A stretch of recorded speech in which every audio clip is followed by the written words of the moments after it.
Tetapi orang Israel melakukan apa yang jahat di mata Tuhan. Sebab itu Tuhan menyerahkan mereka ke dalam tangan orang Midian 7 tahun lamanya. Dan selama itu, orang Midian berkuasa atas orang Israel.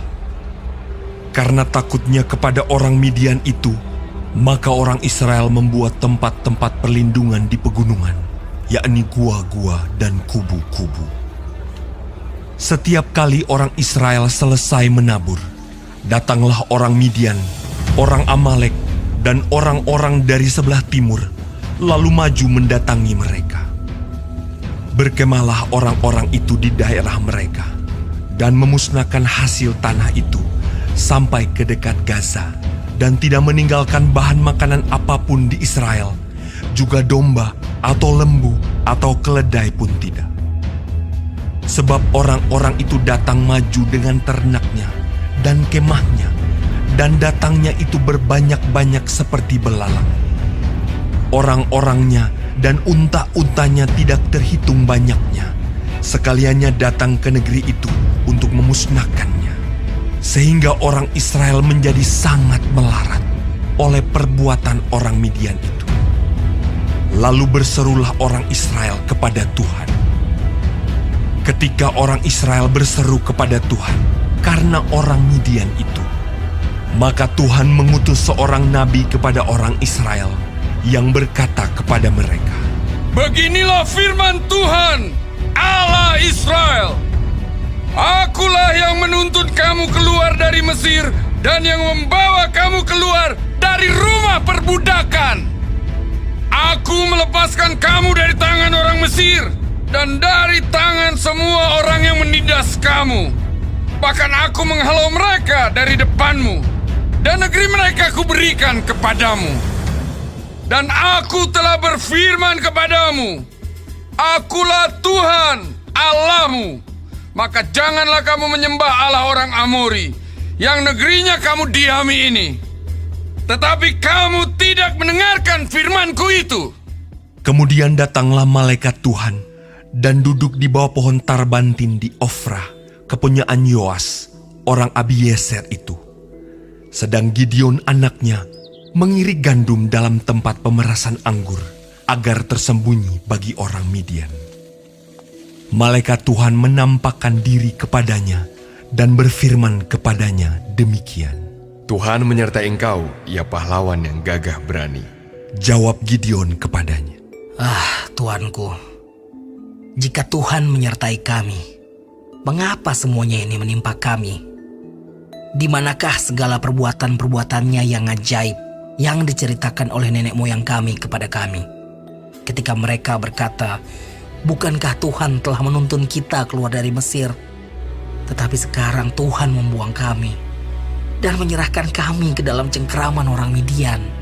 Lalu berpalinglah Tuhan kepadanya dan berfirman, "Pergilah dengan kekuatanmu ini, dan selamatkanlah orang Israel dari cengkraman orang Midian. Bukankah aku mengutus engkau?" Tetapi jawabnya kepadanya, Tuanku, dengan apakah akan kuselamatkan orang Israel?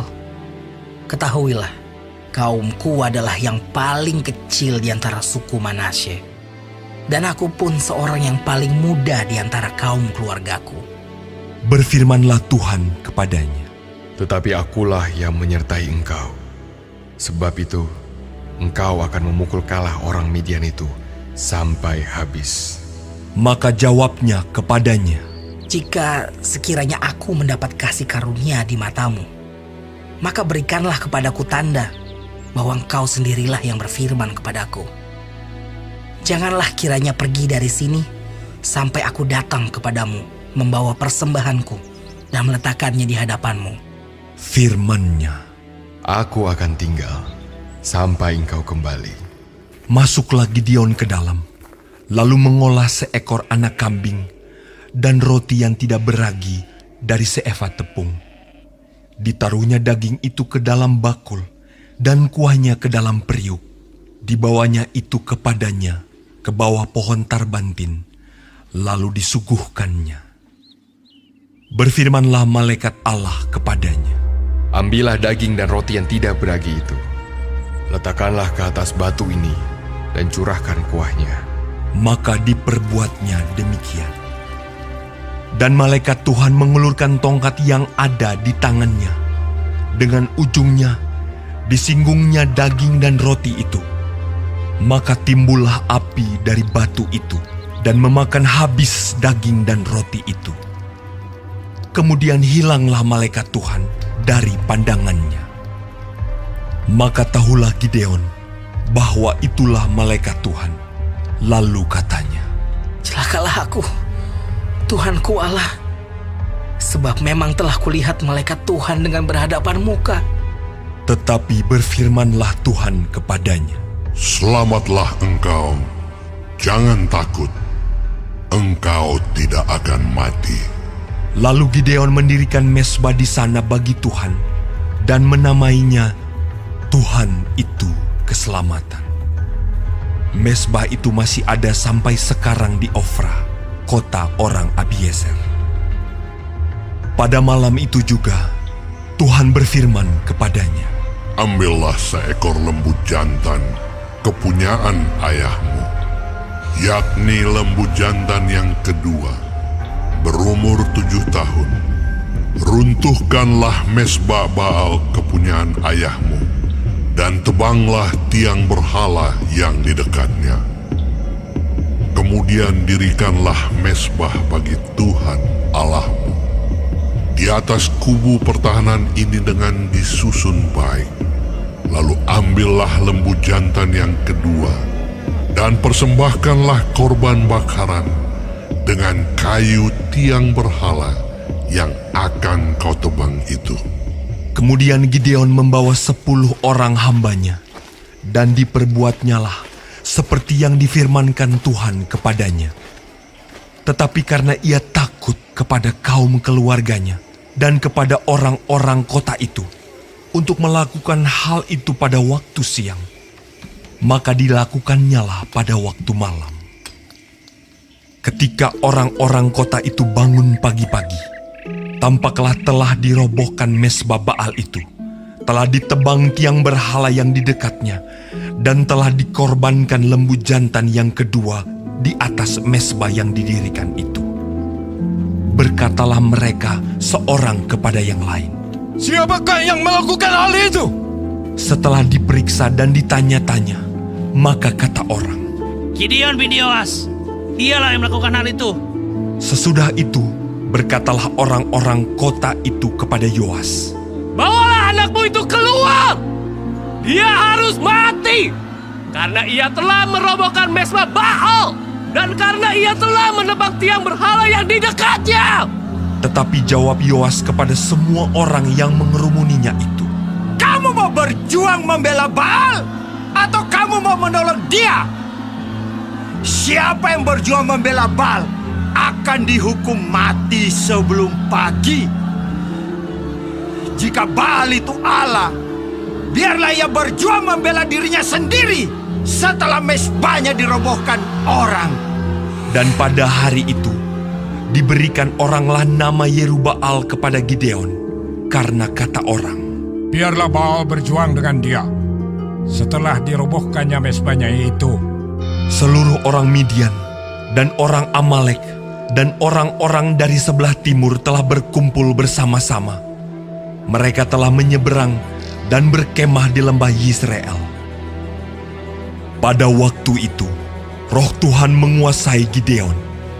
Ditiupnyalah sangkakala dan orang-orang Abiezer dikerahkan untuk mengikuti dia. Juga dikirimnya pesan kepada seluruh suku Manasye, dan orang-orang ini pun dikerahkan untuk mengikuti dia. Dikirimnya pula pesan kepada suku Asher, Sebulon, dan Naftali, dan orang-orang ini pun maju untuk menggabungkan diri dengan mereka. Kemudian berkatalah Gideon kepada Allah, Jika engkau mau menyelamatkan orang Israel dengan perantaraanku, seperti yang kau firmankan itu, maka aku membentangkan guntingan bulu domba di tempat pengirikan. Apabila hanya di atas guntingan bulu itu ada embun, tetapi seluruh tanah di situ tinggal kering, maka tahulah aku bahwa engkau mau menyelamatkan orang Israel dengan perantaraanku. seperti yang kau firmankan. Dan demikianlah terjadi, sebab keesokan harinya, pagi-pagi ia bangun. Dipulasnya guntingan bulu itu, dan diperasnya air embun dari guntingan bulu itu, secawan penuh air. Lalu berkatalah Gideon kepada Allah, Janganlah kiranya murka-Mu bangkit terhadap aku, apabila aku berkata lagi, sekali ini saja. Biarkanlah aku satu kali lagi saja mengambil percobaan dengan guntingan bulu itu. Sekiranya yang kering hanya guntingan bulu itu, dan di atas seluruh tanah itu ada embun. dan demikianlah diperbuat Allah pada malam itu. Sebab hanya guntingan bulu itu yang kering, dan di atas seluruh tanah itu ada